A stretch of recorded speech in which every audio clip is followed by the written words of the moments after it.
Hello students, welcome to my YouTube channel Chemistry Buzz. Myself Ashish Bhaskar, senior chemistry faculty of charter group of institution. बच्चों आज हम लोग start करेंगे K2Cr2O7 के बारे में।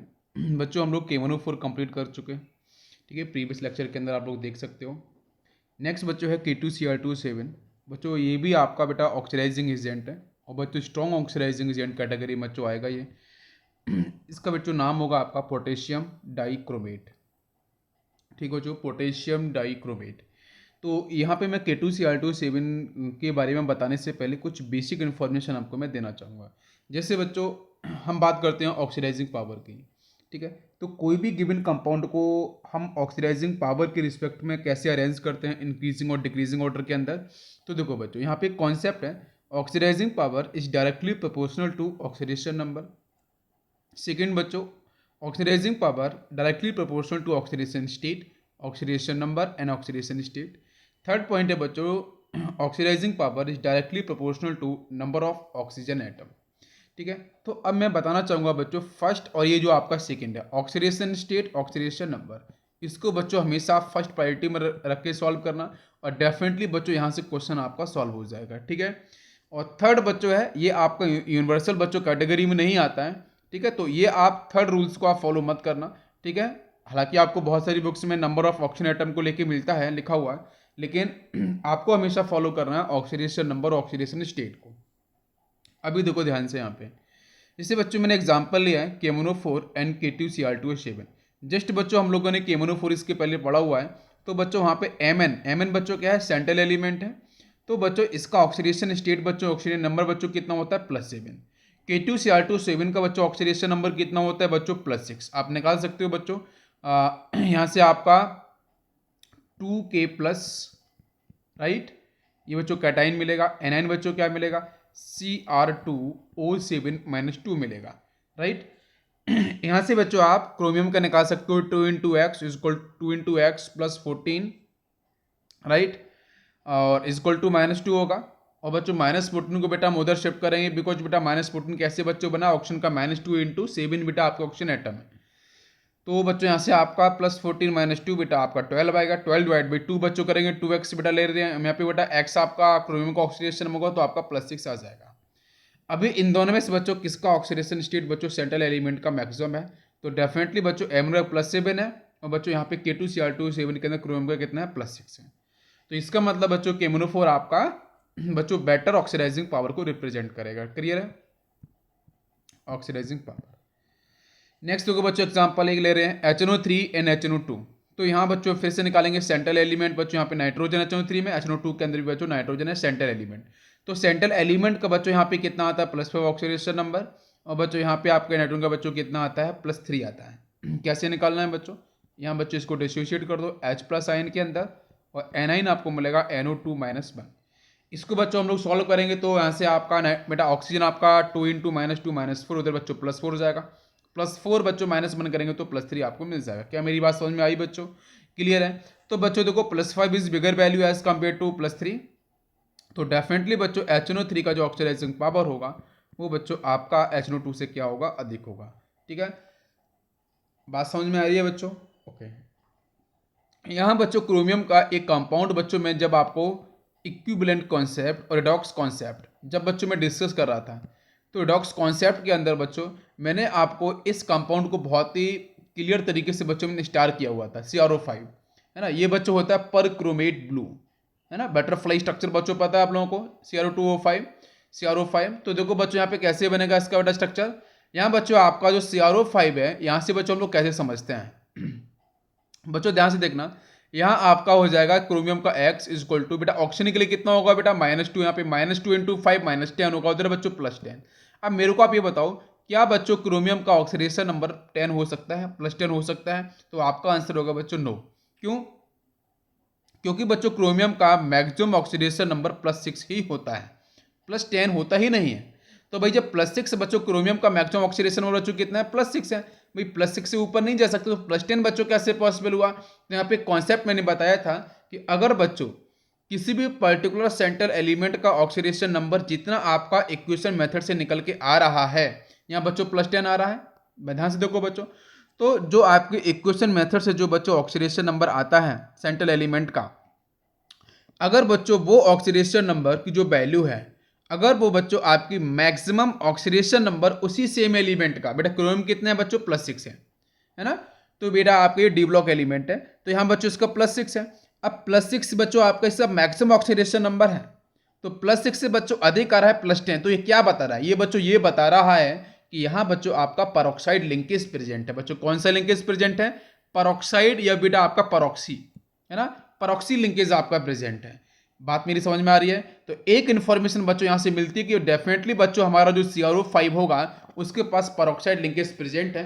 और फिर बच्चों मैं लाइन में और बोलता हूँ कि बच्चों जो आपका इक्वेशन मेथड से आंसर आया था +10, तो बच्चों वो आंसर नहीं होगा, लेकिन वो +10 इन्फॉर्मेशन दे के जा रहा है। क्या दे के जा रहा है कि CrO5 के पास बच्चों परऑक्सी लिंकेज प्रेजेंट है। बात क्लियर है। अब देखो, तो बच्चों +10 अगर आंसर नहीं होगा तो आंसर क्या होगा, तो फिर बच्चों इसका आंसर होता है मैक्सिमम ऑक्सीडेशन नंबर जो होगा वही इसका आंसर होगा। लेकिन जब हम पी ब्लॉक के बारे में बात करते हैं तो बच्चों पी ब्लॉक के अंदर जो ग्रुप नंबर होता है वही होता है बच्चों मैक्सिमम ऑक्सीडेशन नंबर, और मिनिमम बच्चों कैसे निकालते हैं, ग्रुप नंबर -8 कर देते हैं, ठीक है। लेकिन बच्चों एस ब्लॉक के अंदर आपके फर्स्ट ए और सेकेंड ए के अंदर वो तो बच्चों फिक्स वहाँ पे आपका एल्कली मेटल्स में +1 होता है ऑलवेज, और एल्कली अर्थ मेटल में +2 होता है। वहाँ बच्चों जो हाइड्रोजन है आपका वो +1 और -1 दोनों शो करता है। वो डिपेंड करता है कि बच्चों आपके मेटल और नॉन मेटल से किस तरीके से अटैच है, ठीक है। तो इस तरीके से बच्चों यहाँ पे आपको इन्फॉर्मेशन पता चली। तो इसी की वजह से बच्चों आपका जो CrO5 है बच्चों बटरफ्लाई स्ट्रक्चर बनाता है, जहां बच्चों आपका जो ऑक्सीजन सिंगल बॉन्ड ऑक्सीजन, यहाँ बच्चों ऑक्सीजन सिंगल बॉन्ड ऑक्सीजन आपको मिलेगा -1 चार्ज के साथ बच्चों दोनों साइड में, और ऊपर बच्चों डबल बॉन्ड O मिलेगा। बेटा क्रोम पे चेक करो 1 2 3 4 5 6 बच्चों इलेक्ट्रॉन्स प्रॉपर बेटा यहाँ पे अरेंज बच्चों हो चुके हैं, आपके बॉन्ड्स डिफाइन हो चुके हैं, स्टेबिलिटी जबरदस्त बच्चों डिफाइन हो चुकी है। तो अब बच्चों यहाँ पे ऑक्सीडेशन नंबर हम लोग निकालते हैं बच्चों चार्ज के थ्रू। तो बच्चों जो परऑक्सी लिंकेज है बेटा उसके पास चार्ज कैसा -1 होगा, बेटा नीचे भी -1 होगा, इधर बच्चों -1, यहाँ भी आपका -1। अब बेटा ऊपर आपका डबल बॉन्ड O है तो बच्चों ऊपर आपका क्या होगा -2। वैसे बच्चों क्रोमियम बच्चों आपका मेटल है, ऑक्सीजन आपका बच्चों नॉन मेटल, इलेक्ट्रोनेगेटिविटी बच्चों अधिक होगी तो बेटा -2 इधर, तो इसका अपोजिट देखो बच्चों, -2 का अपोजिट बच्चों कितना +2, इधर बच्चों -1 का अपोजिट बच्चों ये +1, बेटा इस -1 का अपोजिट आपका ये +1, बाकी बच्चों इधर परऑक्सी लिंकेज मिल रहा है बच्चों, तो इसके लिए बेटा ये -1 का अपोजिट ये +1, और जो नेक्स्ट बच्चों -1 उसका अपोजिट आपका ये +1, बेटा सबको ऐड करो तो कितना बेटा 2 + 1 आपका 3 4 5 6, तो +6 इज द आंसर। और वैसे भी बच्चों हम समझ रहे थे क्वेश्चन मेथड से जो मैंने निकाला था बच्चों आपका x = 10, वो तो आंसर होगा नहीं, लेकिन इसका आंसर बच्चों +6 होगा। जो मुझे पता था कि क्रोमियम का मैक्सिमम ऑक्सीडेशन बच्चों +6 ही होता है, बाकी बच्चों मेरे चार्ज के थ्रू भी स्ट्रक्चर को ड्रॉ करने के बाद भी मैंने बताया तो भी आंसर आपका +6 निकला। क्या बात आपको बच्चों समझ में आई। और एज वेल एज बच्चों ये भी मेरे को पता चला कि यहाँ पे परऑक्सी लिंकेज किस तरीके से प्रेजेंट है। जैसे बच्चों मार्शल्स एसिड की बात करते हैं अपन, ठीक है, तो वहां भी बच्चों कुछ ऐसा ही सीन होता है, ठीक है। तो ये मैंने कंपाउंड्स आपको ऑलरेडी डिस्कस किए हैं। हम लोग बात करेंगे K2Cr2 7 के ऊपर कि अगर बच्चों इसको हम एक्वस मीडियम में डालते हैं तो बच्चों यहाँ से आपको क्या मिलेगा बेटा 2 पोटेशियम आयन बच्चों मिलेंगे, और बच्चों यहाँ से आपको मिलेगा Cr2O7-2, ठीक है, चार्ज का डिस्ट्रीब्यूशन। तो बच्चों आपको यहाँ पे एक कैटाइन मिल रहा है, ठीक है, और ये बच्चों यहाँ से आपको मिल रहा है एनायन। तो जब बच्चों कैटाइन और एनायन के अंदर बच्चों आपका ब्रेक कर रहा है तो डेफिनेटली बच्चों हम K2Cr2 7 को बच्चों हम लोग सॉल्ट के तरीके से ट्रीट कर सकते हैं, ठीक है। बच्चों K2Cr2 7 का जो बच्चों कलर होता है it is orange red colour, clear है बच्चों, इसका कलर बच्चों कैसा होगा, ऑरेंज रेड कलर होता है, ठीक है।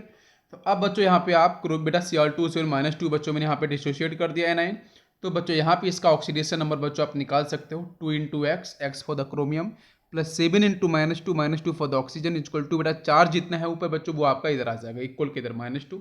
तो बच्चों इसको हम सॉल्व करेंगे x = +6 आपका निकल के आ जाएगा। नेक्स्ट देखो बच्चों क्रोमियम का बच्चों एटॉमिक नंबर बच्चों कितना 24 होता है, जिसको बच्चों हम लोग कैपिटल Z से करते हैं रिप्रेजेंट। अब जो 24 इसका बच्चों एटॉमिक नंबर है तो इसका मतलब नंबर ऑफ प्रोटॉन्स भी आपके 24 होंगे और नंबर ऑफ इलेक्ट्रॉन्स भी आपके 24 ही होंगे। अब 24 इलेक्ट्रॉन्स को बच्चों हम लोग यहाँ पे फिल करने वाले हैं डिफरेंट सब सेल्स के अंदर, और या फिर बेटा आप बोल सकते हैं ऑर्बिटल्स के अंदर, ठीक है। तो बच्चों यहाँ पे आपका 24 जो एटॉमिक नंबर आ रहा है, मैंने बच्चों आपको इलेक्ट्रॉनिक कॉन्फ़िगरेशन है ना जो आपका पीरियड टेबल के अंदर मैंने डिस्कस किया है, प्रीवियस लेक्चर को आप एक बार सर्च कर सकते हो, डेफिनेटली वहाँ पे आपको मिल जाएगा। तो वहाँ बच्चों मैंने एक इजी ट्रिक बताया था, मैंने आपको लॉन्गेस्ट रूट भी बताया है कि कंप्लीट कैसे निकालते हैं, इजी ट्रिक भी बताया था बच्चों मैंने with the help of noble gas या इनर्ट गैस की हेल्प से हम अपन लोग कैसे निकालते हैं, ठीक है। तो बच्चों नोबल गैस इनर्ट गैस हम लोग इसलिए हेल्प में लेते हैं क्योंकि बच्चों वो आपके ऑलरेडी स्टेबल इलेक्ट्रॉन्स को डिफाइन करते हैं, उसके बाद के बचे इलेक्ट्रॉन्स को हम लोग फिल कर देते हैं, है ना, ऑर्बिटल्स के अंदर। तो बच्चों आपका जहाँ 24 आ रहा है बेटा, उसके रिस्पेक्ट में बेटा पीरियड देखना। तो बच्चों वहाँ पे बेटा नोबल गैस आपकी आर्गन आएगी, 18 इलेक्ट्रॉन को रिप्रेजेंट करेगी। कितने इलेक्ट्रॉन्स बच्चों बचेंगे, 24 माइनस 18 करेंगे बच्चों, 6 इलेक्ट्रॉन्स आपके पास बचेंगे। तो बच्चों वहाँ पे 3d और 4s पार्टिसिपेट करेगा, तो 3d 5 होगा बेटा और आपका 4s 1 होगा। हालांकि मैंने 3D सीरीज के सारे कॉन्फ़िगरेशन मैंने विद द रूल्स आपको डिस्कस किए हैं अच्छे से। तो बच्चों यहाँ पे आपका आर्गन बच्चों 18 इलेक्ट्रॉन हो गया है बच्चों, 5d आपके ऑर्बिटल्स के अंदर, और बच्चों आपको s के अंदर बच्चों आपको 1 मिल रहा है। तो 5 + 1 आपके 6, तो 18 + 6 बेटा 24 इलेक्ट्रॉन्स यहाँ पे रिप्रेजेंट हो चुके हैं। क्या मेरी बात समझ में आ गई है? अब देखो ध्यान से। अब बच्चों आपका एक्चुअली में बच्चों K2Cr2O7 के साथ जो बच्चों क्रोमियम प्रेजेंट है बेटा, उसका ऑक्सीडेशन +6 वहाँ पे आ रहा है। चार्ज कितना आ रहा है बच्चों? +6 आ रहा है। तो एग्जैक्टली बच्चों आपका जो क्रोमियम है वो बच्चों +6 में प्रेजेंट है। तो बेटा Cr का तो अपने बेटा निकाला था क्या, आपका आर्गन 3d5 4s1। अब बच्चों इसमें 6 इलेक्ट्रॉन्स बच्चों आपके निकल चुके हैं, है ना, लूज हो चुके हैं। तो बच्चों आपके एक s बेटा यहाँ से s सबसे से इलेक्ट्रॉन चला जाएगा, इसके पास 4s बने हैं, और 5 बच्चों चले जाएंगे आपके डी से, तो 3d 0 हो जाएगा, 4s 0 हो जाएगा। तो बच्चों सिर्फ यहाँ पे बचेगा आर्गन, 18 इलेक्ट्रॉन को रिप्रेजेंट करेगा। इसका मतलब Cr+6 का जो बच्चों कॉन्फ़िगरेशन आपको मिलेगा, वहाँ पे आपके 18 इलेक्ट्रॉन्स बच्चों पूरी तरीके से स्टेबल कॉन्फ़िगरेशन को रिप्रेजेंट करेंगे, मतलब पूरी तरीके से पेयर्ड होंगे, कोई भी अनपेयर्ड नहीं होगा।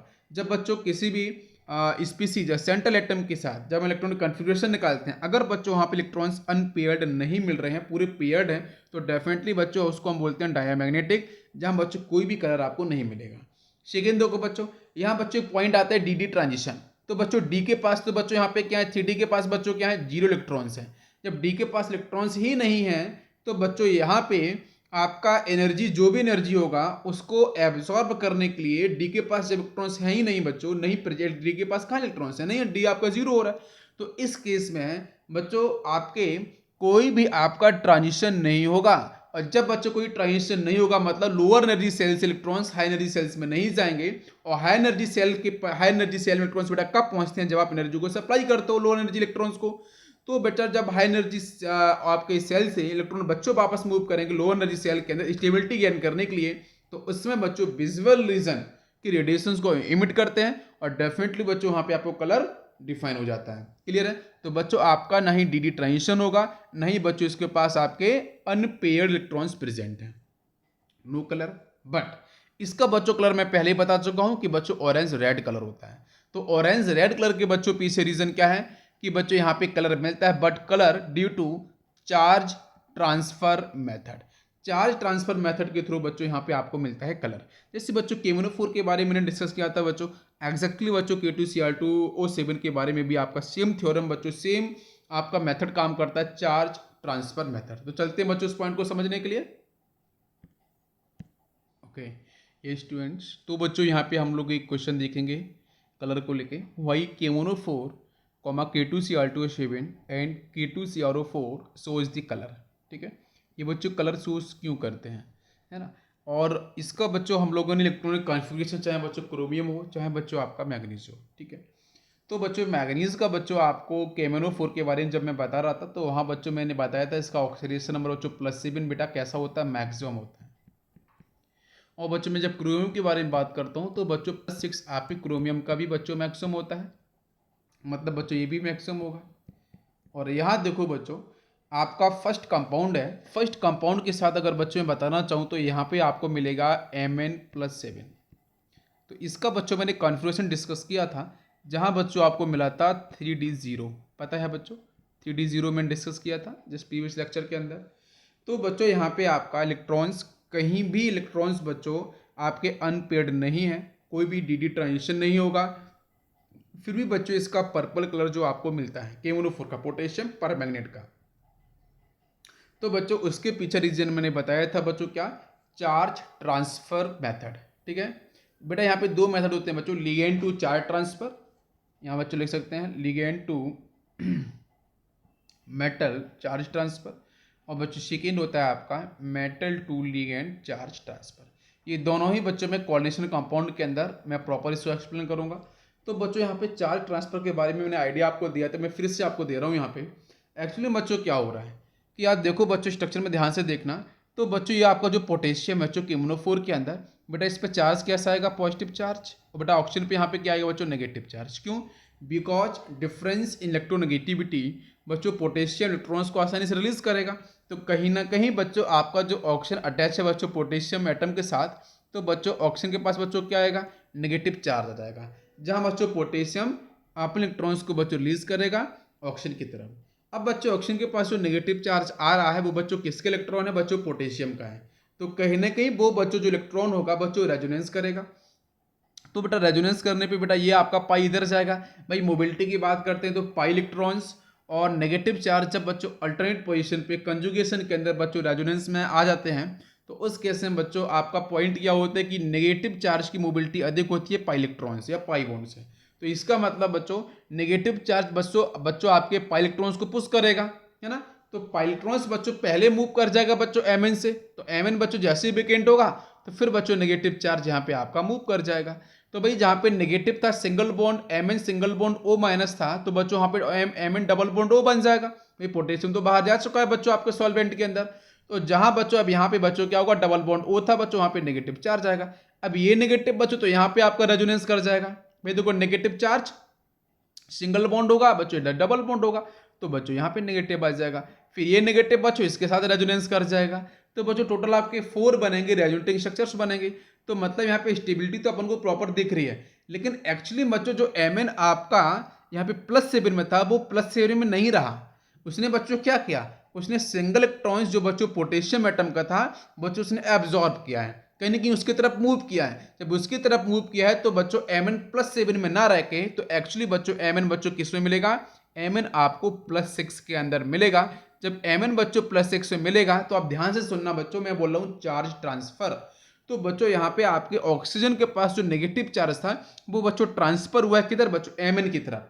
तो जिसकी वजह से यहाँ पे बच्चों आपका जो इलेक्ट्रॉन डेंसिटी है, जो चार्ज डेंसिटी है ना, वो बच्चों आपकी यहाँ पे अफेक्ट होती है, जिसकी वजह से बच्चों यहाँ पे आपका जो कलर है वो बच्चों आपका कलर यहाँ पे एराइज होता है। क्या मेरी बात समझ में आ रही है बच्चों? मैं बेसिक आइडिया दे रहा हूँ, मैं आपको डेप्थ में काफ़ी ज़्यादा बताऊंगा आपको जब मैं डिस्कस करूंगा बच्चों कोऑर्डिनेशन कंपाउंड। ये बात बच्चों क्लियर है, चार्ज ट्रांसफर समझ में आपको आ रहा है। इसी तरीके से देखो बच्चों K2Cr2O7 को जरा हम लोग फोकस करते हैं।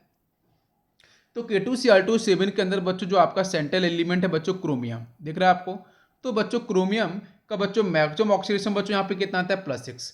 मतलब आप बोलोगे कि सर यहाँ पे आपका जो क्रोमियम है वो +6 की स्टेट में है, और बेटा इसका कॉन्फ़िगरेशन जब मैंने बताया था तो बच्चों यहाँ पे मिला था 3D 0, है ना, और 4s भी आपका 0। तो इसका मतलब बेटा यहाँ पे कोई भी आपका dd ट्रांजिशन नहीं होगा। जब कोई भी dd ट्रांजिशन नहीं होगा एज वेल एज बच्चों आपको यहाँ पे सिर्फ मिलता है बच्चों Cr+6 का आपका इलेक्ट्रॉनिक कॉन्फ़िगरेशन बच्चों आर्गन को रिप्रेजेंट करता है।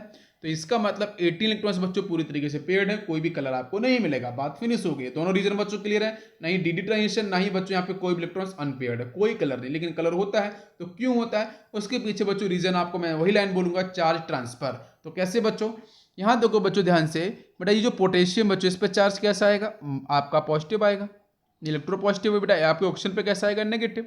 जहाँ बच्चों पोटेशियम इलेक्ट्रॉन्स को जैसे बच्चों रिलीज करेगा तो कहीं ना कहीं बच्चों ये ऑक्सीजन पे नेगेटिव आ चुका है। तो अब बच्चों ये ऑक्सीजन क्या करेगा, ये बच्चों रेजोनेंस करेगा। कैसे कि भाई अपने नेगेटिव को बच्चों जैसे यहाँ ट्रांसफर करेगा तो ये बेटा पाई ऊपर शिफ्ट कर जाएगा। मतलब एक्चुअली बच्चों आपका जो क्रोमियम था, मैं बोलना चाहूंगा बिल्कुल कि यहाँ बच्चों आपके जो क्रोमियम के साथ टर्मिनल पोजीशन पे जो बच्चों आपके 3 ऑक्सीजन है, इनके साथ ही बच्चों रेजोनेंस आपको मिलेगा। ये जो बीच आप बेटा सेंटर पे जो ऑक्सीजन है ये कोई भी रेजोनेंस में पार्टिसिपेट नहीं करेगा। इधर देखो बच्चों, यहाँ बेटा टर्मिनल बेटा क्या है, 1 2 3 ऑक्सीजन, ये भी बच्चों यही आपके रेजोनेंस में पार्टिसिपेट करेंगे। और जो बच्चों सेंट्रल पे ऑक्सीजन प्रेजेंट है वो कभी भी रेजोनेंस में पार्टिसिपेट नहीं करता है K2Cr2O7 के अंदर। क्या ये बात क्लियर है? तो देखो बच्चों टर्मिनल पोजीशन बच्चों 3 आपके बेटा RS इधर बनेंगे, रेजोनेटिंग स्ट्रक्चर बच्चों इधर बनेंगे, और 3 बच्चों आपको इस साइड मिलेंगे इस टर्मिनल पे। तो 3 + 3 बच्चों कितना, 6, टोटल बच्चों आपको 6 मिलेंगे यहाँ पे रेजोनेटिंग स्ट्रक्चर्स। लेकिन बच्चों आपका Cr जो +6 में था, तो मेरे आप बच्चों ध्यान से बताओ क्या Cr अब बेटा +6 में रहा? भाई ये नेगेटिव चार्ज जो बच्चों आपके पोटेशियम बेटा आपके जो एटम है उसका बच्चों इलेक्ट्रॉन है एक्चुअली में, ठीक है। पोटेशियम बेटा प्लस लेके पॉजिटिव चार्ज लेके बच्चों कहाँ बेटा चला चुका है, बेटा स्टेबिलिटी हो चुकी है ना पोटेशियम प्लस की, तो बच्चे सॉल्वेंट में चला गया। अब पॉइंट तो ये है कि नेगेटिव बच्चों जैसे मूव किया तो बेटा क्रोमियम की तरफ मूव किया, तो क्रोमियम बच्चों जिस समय आपको +6 में था वो +6 में ना रखे +5 में आ जाएगा। क्या मेरी बात समझ में आ रही है बच्चों? जब क्रोमियम +5 में आ रहा है तो बच्चों यहाँ पे इलेक्ट्रॉन डेंसिटी आपकी फिर से अफेक्ट होगी बच्चों आपकी सेंट्रल एलिमेंट क्रोमियम की, तो डेफिनेटली बच्चों यहाँ पे आपका चार्ज जब ट्रांसफर हुआ तो बेटा आपकी इलेक्ट्रॉन डेंसिटी अफेक्ट करेगी, तो उसकी वजह से बच्चों क्या हुआ यहाँ पे कलर आपका एराइज होगा। क्या बात समझ में आ रही है? इसी तरीके से बच्चों आपका होता है K2CrO4, थर्ड स्ट्रक्चर बच्चों K2CrO4।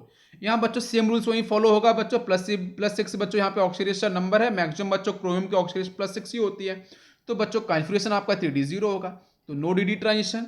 जब कोई भी डी ट्रांजिशन है तो कोई भी कलर नहीं बेटा, आपका कॉन्फिगरेशन बच्चों आपके आर्गन को रिप्रेजेंट करेगा, तो ये बच्चों आपका स्टेबल कॉन्फिगरेशन है, कोई भी इलेक्ट्रॉन्स बच्चों आपका अनपेयर्ड नहीं है, तो ना ही इलेक्ट्रॉन्स अनपेयर्ड है ना ही बच्चों डी ट्रांजिशन, तो कोई भी कलर नहीं, बट कलर आएगा। तो कलर आने के पीछे रीजन क्या, कलर क्या आएगा बच्चों में बताऊंगा बाद में एक साथ, ठीक है, क्रोमियम के सारे कंपाउंड्स के बारे में। तो बच्चों यहाँ पे जो कलर आ रहा है because of what is the reason, reason is very simple बच्चों, पोटेशियम पे क्या होगा पॉजिटिव, ऑक्सीजन पे माइनस, यहाँ पोटेशियम पे पॉजिटिव, यहाँ ऑक्सीजन पे माइनस, तो ये बच्चों नेगेटिव क्या होगा बच्चों, यहाँ बच्चों अब बन चुका है CrO4-2 बन चुका है। CrO4-2 बच्चों बहुत ही इंपॉर्टेंट कंपाउंड, इसको मैं प्रॉपर एक्सप्लेन करूंगा। तो बच्चों आपका देखो दो नेगेटिव यहाँ पे आ रहे हैं, इस समय बच्चों हम क्या करते हैं रेजोनेंस को समझने के लिए, जब बच्चों दो नेगेटिव चार्ज आ रहे हो तो बच्चों किसी एक को फिक्स करो, किसी एक को मूव कराओ। क्या मेरी बात समझ में आ रही है? N=1 फिर N=2 पे हम चलते हैं, डबल बॉन्डो को एक बार फिक्स कर देंगे, है ना। तो बच्चों यहाँ पे हम रूल्स अभी बेटा बताएंगे कि रेजोनेंस अपन कैसे करते हैं, मैं आपको बना के भी दिखाऊंगा इसके RS, ठीक है, ओके। तो बच्चों यहाँ भी आपको रेजोनेंस बच्चों डेफिनेटली मिलेगा, और रेजोनेंस जब मिलेगा तो बच्चों Cr +6 में ना होकर बच्चों क्या होगा, Cr बच्चों +5 में चला जाएगा। जैसे +5 में जाएगा इलेक्ट्रॉन डेंसिटी बच्चों आपके सेंट्रल एलिमेंट की इफेक्ट होगी मॉलिक्यूल्स की, तो डेफिनेटली बच्चों यहाँ पे चार्ज आपका ट्रांसफर हुआ है, तो चार्ज ट्रांसफर तो बच्चों कलर यहाँ पे आपका एराइज होगा। क्या मेरी बात समझ में आ रही है बच्चों? तो ये एक बेसिक आइडिया है चार्ज ट्रांसफर का। आई थिंक 3 एग्जाम्पल मैंने दे दिए, इससे आपको समझ में चार्ज ट्रांसफर के बारे में क्लियर हो गया होगा। करने वाले हैं 3D सीरीज जो बच्चों हम लोगों ने पढ़ी थी पीरियोड टेबल के अंदर, तो 3D सीरीज को लेके बच्चों मैं यहाँ पे बताने वाला हूँ आपको। इसके लिए बच्चों ऑक्सीडेशन नंबर के बारे में बताने वाला हूँ, ठीक है। अब पॉइंट ये है कि यहाँ पे बच्चों स्कैंडियम है, टाइटेनियम है, वैनेडियम है, क्रोमियम है, बेटा क्रोमियम को आप स्टार कर लो, है ना। क्रोमियम बच्चों हमारे लिए इंपॉर्टेंट है, बेटा हम लोग पढ़ रहे हैं K2CrO7, KMnO4 बच्चों हम लोग पढ़ ही चुके हैं, इंपॉर्टेंट है बच्चों दोनों एलिमेंट। नेक्स्ट बच्चों आयरन, ये भी आपका इंपॉर्टेंट है, नेक्स्ट बच्चों हम लोग पढ़ेंगे इसके बारे में, cobalt, nickel, copper, zinc, clear बच्चों। अब मैं यहाँ आपके ऑक्सीडेशन नंबर के बारे में जब क्लियर कर रहा हूँ तो बच्चों मैं यहाँ पे देखो बहुत ईजी तरीके से आपको समझाना चाहूँगा कि बच्चों किस एलिमेंट का आपका कौन सा ऑक्सीडेशन नंबर होता है और ये ऐसा क्यों होता है, उसके पीछे रीजन बच्चों मैं आपको जब डी ब्लॉक पढ़ाऊंगा तो वहाँ पे मैं आपको प्रॉपर वे में आपको मैं थ्योरी लिखा दूंगा, ठीक है। अभी ध्यान से देखो बच्चों, स्कैंडियम का बच्चों यहाँ पे कितना होता है बच्चों आपका +3, स्कैंडियम बच्चों आपकी +3 के अंदर ही मूव करते हैं। नेक्स्ट बच्चों देखो ये जो चार्ज आ रहे हैं, ये चार्ज आने के पीछे रीज़न क्या है कि मैं एक सिंपल सा आंसर आपको दूंगा, यहाँ पे समझना ध्यान से, कि कोई भी एलिमेंट कितने इलेक्ट्रॉन्स को रिलीज करता है वो डिपेंड करता है उसकी स्टेबिलिटी पे। सपोज मान के चलो कोई भी मैं किसी एक ह्यूमन का एग्जांपल ले सकता हूँ कि सपोज मैं ऐसे मान के चलूँ कि इस ए के पास सपोज 100 रुपीज़ थे, ठीक है, तो बेटा 100 रुपीज़ इसके लिए सफिशियंट थे। इफ़ एनी केस बच्चों इसने किसी को आसानी से, नेचुरली बच्चों हम लोग बात कर रहे हैं ना, without any pressure, without any force, बच्चों इसने आसानी से 10 रुपीज़ किसी को दे दिए, ठीक है, अपनी मर्जी से दे दिए, अपनी इच्छा से दे दिए, है ना, तो इसके ऊपर कोई प्रेशर रहा क्या? नहीं ना। तो बच्चे इतने 10 रुपीज़ दे दिए और बच्चों अगर ये 10 रुपीज़ देने के बाद बच्चों अपने आप को खुश फील कर रहा है, हैप्पी फील कर रहा है ना, और तो इसका मतलब क्या है कि बच्चों ये स्टेबिलिटी को रिप्रेजेंट कर रहा है। क्या मेरी बात बच्चों समझ में आ रही है? 10 रुपीज़ देने के बाद, तो यही रूल्स बच्चों यहाँ भी काम करता है हमारे मेटल्स के साथ भी, कि एग्जैक्टली बेटा नेचुरली कोई सा एलिमेंट कितने इलेक्ट्रॉन्स को आसानी से रिलीज कर, हाँ कुछ एक दो बच्चों आपके यहाँ पे रूल्स, डिफरेंट रूल्स होते हैं, डिफरेंट तरीके से बिहेव करते हैं एलिमेंट्स, है ना, उसकी कहानी थोड़ी सी अलग बन जाएगी, तो अपन रूल्स को अलग से पढ़ लेंगे, एक्स्ट्रा रूल्स को। बाकी बेटा 99% तो आपके एलिमेंट्स ऐसे हैं तो डेफिनेटली एक ही कॉन्सेप्ट को फॉलो करते हैं कि आसानी से इलेक्ट्रॉन्स को या नेचुरली इलेक्ट्रॉन्स को किस तरीके से अपने ऑर्बिटल से आसानी से रिलीज कर देते हैं। तो जितने रिलीज करेंगे उतने ही बच्चे पॉजिटिव चार्ज आता है, ये बेसिक कहानी होती है, ठीक है, बेसिक थ्योरी होती है, नेचुरल थ्योरी होती है। बाकी इसमें बच्चों हम लोग टेक्निकली थ्योरम्स को ऐड कर देते हैं, टेक्निकली वर्ड को ऐड कर देते हैं, तो फिर आपको काफ़ी डिफिकल्ट लगती है। तो डिफिकल्ट कुछ भी नहीं है, ईजी है, ध्यान से देखना। यहाँ बच्चों आपकी जब बात करते हैं टाइटेनियम की, तो बच्चों आपका ये +2, बेरिडियम भी बच्चों +2 को शो करता है, ये भी +2 को शो करेगा, +2, एंड आयरन भी बच्चों +2 में आता है, कोबाल्ट भी +2 में, निकिल भी +2 के अंदर जाता है बच्चों, एंड कॉपर भी +2 में, और जिंक भी बच्चों +2 में। और जिंक बच्चों डेफिनेटली मैं बताना चाहूँगा, जिंक बेटा डेफिनेटली आपकी +2 को ही शो करता है, ठीक है। और स्कैंडियम बच्चों आपके +3 को ही शो करेगा। इसके बाद देखो बच्चों आते हैं टाइटेनियम पे, तो बेटा टाइटेनियम बच्चों आपका यहाँ पे +3 नेक्स्ट शो करेगा। बेटा बेरिडियम पे आते हैं तो ये भी आपका यहाँ पे +3, यस +3, मैग्नीज +3, आयरन बच्चों +3 में जाता है, निकिल भी आपके +3 में जाएगा, और बच्चों कॉपर बच्चों +3 में नहीं जाता बेटा, ये +1 में जाता है। क्लियर है बच्चों, कॉपर बच्चों किस में जाएगा, +1 के अंदर जाता है, इंपॉर्टेंट है, ठीक है। जो बच्चों मैं सर्कल कर रहा हूँ है ना, उससे आपको ध्यान से देखना है। नेक्स्ट देखो बच्चों, अब आते हैं बच्चों फिर से टाइटेनियम बच्चों, ये +4 को शो करता है, बेटा बेरिडियम भी आपके +4 को शो करता है, क्रोमियम भी +4 को, Mn भी बच्चों +4 को शो करता है। बट बच्चों आपका जो आयरन है बच्चों वो +4 को शो नहीं करता, वो +1 को शो करता है। मैंने इसको भी बेटा सर्कल किया है, इंपॉर्टेंट है। और जो बच्चों आयरन में +1 वाला जो कंपाउंड होता है ना बच्चों, बेटा याद रखना है, ये बच्चों बहुत ही इंपॉर्टेंट बच्चों है, ब्राउन, ठीक है। ब्राउन रिंग बच्चों हम लोग टेस्ट पढ़ते हैं, ठीक है। तो ब्राउन रिंग जो बच्चों टेस्ट रहता है ना, वो बच्चों आपका आयरन पे +1 है ना, उसके बारे में हम लोग स्टडी करते हैं। तो मैं बताऊंगा, अभी मैंने आपको ये बस स्टार्ट कर दिया, ध्यान से देख लो। जो मैं सर्कल कर रहा हूँ बच्चों, उसको आप ध्यान से देखना है, ठीक है। उसी को देखना, बाकी तो कोई दिक्कत ही नहीं है बेटा, वहाँ से क्वेश्चन जरूर पूछ जाते हैं, ठीक है। नेक्स्ट बच्चों हम लोग मूव करने वाले हैं। अब बच्चों हम आते हैं +4 के बाद +5 पे। तो +5 बच्चों आपका बेरिडियम से बच्चों स्टार्ट होता है, बेटा +5 बच्चों आपका टाइटेनियम शो नहीं करता है। नेक्स्ट बच्चों क्रोमियम, बेटा क्रोमियम तो आपका +5 डेफिनेटली शो करेगा। नेक्स्ट बच्चों मैग्नीज, ये बच्चों +5 शो करता है। आयरन पे आते हैं बच्चों, तो आयरन बच्चों +5 शो ना करके बच्चों +6 शो करता है। और +6 वाला जो है बच्चों, अगर आयरन का ऑक्सीडेशन नंबर किसी भी कंपाउंड में +6 लगभग आ रहा है, तो इसका मतलब वो आपको कहाँ बेटा मिलने वाला है, ओनली इन कॉम्प्लेक्स कंपाउंड। जो बच्चों कोऑर्डिनेशन कंपाउंड हम लोग पढ़ते हैं, तो कॉम्प्लेक्स कंपाउंड के अंदर बच्चों आपका आयरन का +6 ऑक्सीडेशन नंबर आपको मिलता है। बहुत इंपॉर्टेंट है बच्चों, +1 और +6 दोनों इंपॉर्टेंट है बच्चों आयरन के, ठीक है। बाकी बच्चों +2 +3 तो फेरस और फेरिक है ना, बाकी बच्चों +1 और +6 दोनों ही इंपॉर्टेंट है। नेक्स्ट देखो बच्चों, इसके बाद बच्चों हम लोग मूव करने वाले हैं नेक्स्ट पॉइंट पे। बेटा +5 के बाद बेटा आएगा +6। तो अब क्वेश्चन है कि बच्चों +6 बच्चों आयरन डेफिनेटली शो करता है। बाकी बच्चों क्रोमियम ये +6 शो करेगा, मैग्नीज बच्चों +6 शो करेगा, है ना। और बाकी बच्चों और कोई भी +6 शो नहीं करेगा अदर देन बच्चों यहाँ पे आयरन। +7 की बच्चों बात करेंगे, +7 बच्चों सिर्फ और सिर्फ आपका Mn शो करता है। तो इसका मतलब आप देख सकते हो बच्चों, यहाँ पे प्रॉपर दिख रहा है Mn बच्चों, मैग्नीज एक ऐसा एलिमेंट है बच्चों जो आपका हाईएस्ट ऑक्सीडेशन नंबर +7 को शो करता है 3D सीरीज में। बाकी कोई भी एलिमेंट शो नहीं कर रहा है बच्चों, इसलिए मैंने डिस्कस किया था कि Mn बच्चों +2 शो करता है, +3। तो इसका मतलब Mn है बच्चों मैग्नीज से बहुत सारे कंपाउंड बना रहा है, मतलब +2 को भी बनाएगा, +3 की बनाएगा, +4 में बनाएगा, +5 में, +6, +7 में। बच्चों क्रोमियम भी आप देख सकते हो बच्चों, ये भी काफ़ी इंपॉर्टेंट है बच्चों। तो ये भी बच्चों नेचर के अंदर बच्चों देख सकते हो, क्रोमियम भी बच्चों +2 +3 +4 +5 +6 इतने ऑक्सीडेशन स्टेट के कंपाउंड्स को डिफाइन करता है। इसलिए बच्चों क्रोमियम और मैग्नीज बच्चों हमारी इंडस्ट्री के लिए बहुत ही इंपॉर्टेंट है। क्या मेरी बात समझ में आई बच्चों, क्लियर है, समझ में आ गया बच्चों। और आयरन के बारे में बात करते हैं, तो आयरन देखो बच्चों हमारे सब्जेक्ट के रिस्पेक्ट में क्यों इंपॉर्टेंट है बच्चों। आयरन बेटा +1 में बेटा ब्राउन रिंग टेस्ट के लिए बच्चों आता है, और +6 वाला है बच्चों ओनली इन कॉम्प्लेक्स कंपाउंड के अंदर बच्चों डिफाइन किया जाता है, ठीक है। और जिंक बच्चों +2 है तो ऑलरेडी आपको पता है। कॉपर के अंदर बच्चों आपका क्यूप्रस और यहाँ पे आपका क्यूप्रिक होता है, क्यूप्रस होता है, दो होते हैं, तो वो बेटा आपको दिख रहे हैं +1 +2। और निकल बच्चों आपका +2 के अंदर जनरली पाया जाता है, +3 भी बेटा डिफाइन करता है। कोबाल्ट बेटा +2 में बेटा जनरली पाया जाता है, +3 भी डिफाइन करता है। तो जहां बच्चों मैंने सर्कल किए हैं वो आपके लिए इंपॉर्टेंट है। बाकी मैंने आपको लगभग यहाँ पे काफी कुछ इन्फॉर्मेशन आपको दे दिया है, बाकी बची इन्फॉर्मेशन बच्चों मैं आपको दूंगा डी ब्लॉक के अंदर। क्लियर है बच्चों, जितना जितना बच्चों सफिशियंट है हमारे लिए KMnO4 और K2Cr2 को समझने के लिए मैंने उतना इन्फॉर्मेशन दिया बच्चों। क्रोमियम और मैग्नीज को समझाने के लिए बच्चों मैंने 3D सीरीज को यहाँ पे बना लिया है। क्लियर है स्टूडेंट्स। नेक्स्ट बच्चों हम लोग बात करेंगे कि बच्चों यहाँ पे क्रोमियम और बच्चों आपका यहाँ पे मैग्नीज, इसके बच्चों कुछ इम्पोर्टेंट बच्चों कंपाउंड्स हैं जो बच्चों हम लोगों ने अभी ऑक्सीडेशन नंबर के बारे में हम लोग स्टडी कर रहे थे, है ना, उसी के रिस्पेक्ट में। तो बच्चों सबसे पहले हम लोग देखेंगे कि यहाँ बच्चों आपका जो क्रोमियम है उसको लेके देखो बच्चों, सबसे पहले बेटा आपको दिख रहा है +6 ऑक्सीडेशन नंबर, +5 +4 +3 +2।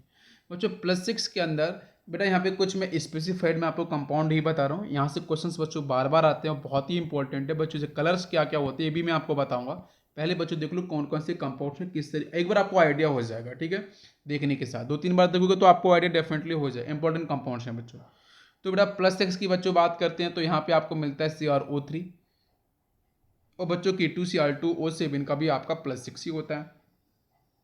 नेक्स्ट बच्चों +5 की बात करते हैं तो बच्चों ये आपका आता है K3Cr8। ये बच्चों अनस्टेबल कंपाउंड होता है, ये बेटा आसानी से आपका डिसोशिएट और ब्रेक हो जाता है। नेक्स्ट बच्चों आपका +4, ये बच्चों CrO2 को रिप्रेजेंट करता है। +3 बच्चों Cr2O3 होता है और +2 की बच्चों बात करते हैं तो CrO होता है, ठीक है। इंपॉर्टेंट कंपाउंड है बच्चों। नेक्स्ट देखो बेटा अब आते हैं हम लोग यहाँ पे मैंगनीज पे। तो बच्चों +7 +6 +5 +4 +3 +2 +1, ठीक है। तो अब बच्चों यहाँ पे पॉइंट यही है कि बच्चों अपन किस तरीके से समझेंगे। तो बच्चों +7 का बच्चों KMnO4, +6 के लिए बच्चों K2MnO4, बेटा +5 बेटा आपका K3MnO4। बच्चों K3MnO4 बच्चों अनस्टेबल होता है, इंपॉर्टेंट है बच्चों, इसलिए मैंने इसको सर्कल कर दिया। नेक्स्ट होगा बच्चों +4 वाला बेटा MnO2, +3 के बच्चों Mn2O3, +2 के अंदर बच्चों मैंगनीज MnO की फॉर्म मिलता है। +1 के अंदर बच्चों इंपॉर्टेंट है Mn2O के अंदर आपको मिलेगा, ठीक है। बात बेटा समझ में आ गई है, क्योंकि बच्चों यहाँ पे क्या होगा 2x -2 = 0, तो 2x = +2 और बच्चों x = 2/2, आंसर इज +1। बात समझ में आ गई बच्चों। तो ये कुछ आपके इंपॉर्टेंट यहाँ पे कंपाउंड्स हैं क्रोमियम और मैग्नीज एलिमेंट्स को लेके, क्लियर है। इसके बाद बच्चों हम लोग डिस्कस करेंगे कुछ और प्रॉपर्टीज रिलेटेड टू K2Cr2O7। तो आज बच्चों हम लोगों ने काफ़ी हद तक कॉम्परेटिव स्टडी करी है ना, क्रोमियम और मैग्नीज को लेके। तो आज बच्चों लेक्चर को हम यही फिनिश करते हैं। Thank you, thanks for watching.